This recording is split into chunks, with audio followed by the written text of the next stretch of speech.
अब उल्टा हो गया है।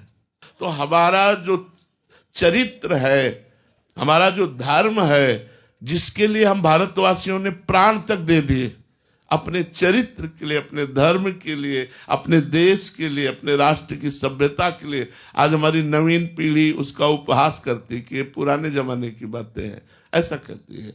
और नए नए व्यसन, नए नए ये सब उपाय जो गंदे आचरणों के हैं, हम भी इसी प्रयास में रहते हैं कि हम सुधरे और हमारे चार भारतीय सुधरे। अब ज्ञान हुआ है महाराज जी आपकी संतवाणी से सुन के, तो अब उस कुप्रभाव को जो पहले कर दिया है उसको सुधारने के लिए क्या करें महाराज जी? संतवाणी अगर सुन रहे तो और कुछ करना नहीं पड़ेगा, खुद सुधार लेगी।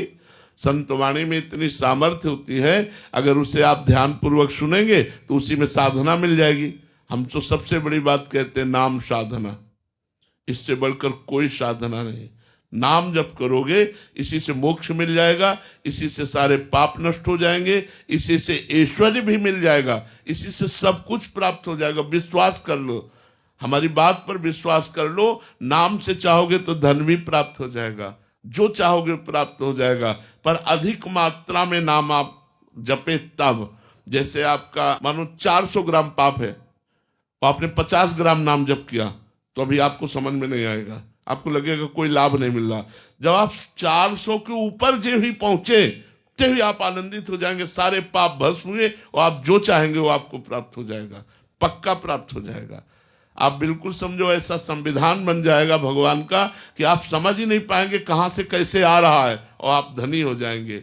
वो जब देता है ना, तो कहते हैं ना छप्पर फाड़ के देता है, जब लेता है तब तो पाप कर्म करोगे तो सुख सुविधाओं का अपहरण कर लेगा, और धर्म से चलोगे तो थोड़े दिन भले सही, लेकिन आगे आपको बहुत सुख सुविधाएं मिलेंगी।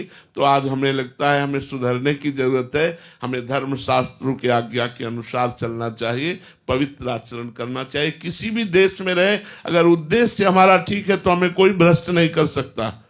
जो रही उत्तम प्रकृति का कर सकत कुसंग, चंदन विष व्यापत नहीं लपटे रहत भुजंग। चाहे जिस देश में रहे, हम राम राम जपे, राधा राधा जपे, कृष्ण कृष्ण जपे, पवित्र आचरण करें, मांस न खाएं, शराब न पिए, हमारा कौन बिगाड़ लेगा? कुछ नहीं बिगड़ेगा। ये हमारा भगवान का परम पावन धाम है। और ऐसे ही हमारे भगवान के और भी परम पावन धाम है, अयोध्या है, काशी है, हरिद्वार है, ऋषिकेश है।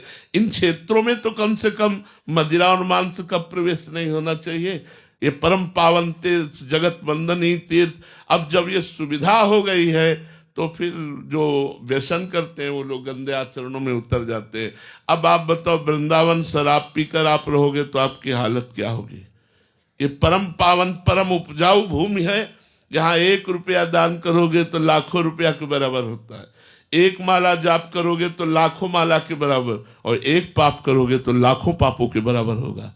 आप सोचो, शराब पी करके यहाँ गंदे आचरण करो, धाम में आकर तो आप दुनिया का पाप तो यहाँ धो गया। दुनिया में पाप किया तो धाम आए, बिहारी जी के दर्शन किए, राधा वल्लभ जी के दर्शन किए, रज चरण रज लगी वृंदावन की, यमुना जी का आचमन किया, आप निष्पाप हो गए। लेकिन यहाँ पाप बनेगा तो कहाँ जाओगे? कहाँ जाओगे? धाम का पाप वज्र का लीक। तो इसलिए हम कहते हैं कि बहुत सावधानी की जरूरत है। इस समय वातावरण हमको सहयोग नहीं देगा भक्ति का। अगर आप समझे, कई ऐसे भगत हैं परिवार में, वो भक्ति करना चाहते हैं लेकिन उनके बड़े बुजुर्ग शराब पीते, मांस खाते हैं। कई ऐसी बहुएं हैं जो भक्ति करना चाहते हैं लेकिन उनके सास ससुर, उनके पति परिवार उनका साथ नहीं देते। आज हमें भक्ति का वातावरण सहयोग में मिलना बड़ा कठिन है, बड़ा कठिन है। 4 मित्र हैं, वो गलत आचरणों वाले हैं, तो आपको सिंहवत चलना होगा। कलयुग है, आपको अपने ऊपर ये हंसी मजाक, नाना प्रकार की उपहास, नाना प्रकार के कटाक्ष ये सहने पड़ेंगे। चुपचाप सह करके भजन करते हुए चलो, तो चाहे जिस देश में रहो आपका मंगल होगा। भगवान का इतना बड़ा चरण है कि जर्मनी तो ऐसे नजदीक ही है, जर्मनी कोई दूर थोड़ी है, अमेरिका, हॉलैंड, इंग्लैंड ये कोई दूर थोड़ी है। एक चरण बढ़ाया तो ब्रह्मलोक पहुंच गया। भगवान ने एक चरण बढ़ाया तो ब्रह्मलोक पहुंच गया। तो ब्रह्मलोक तो बहुत ऊपर है, स्वर्गलोक, महालोक, जनलोक, तपलोक, सत्यलोक बहुत ऊपर है। तो हमारे भगवान के चरण में ही हो, अंदर ही हो, कहीं दूर नहीं हो।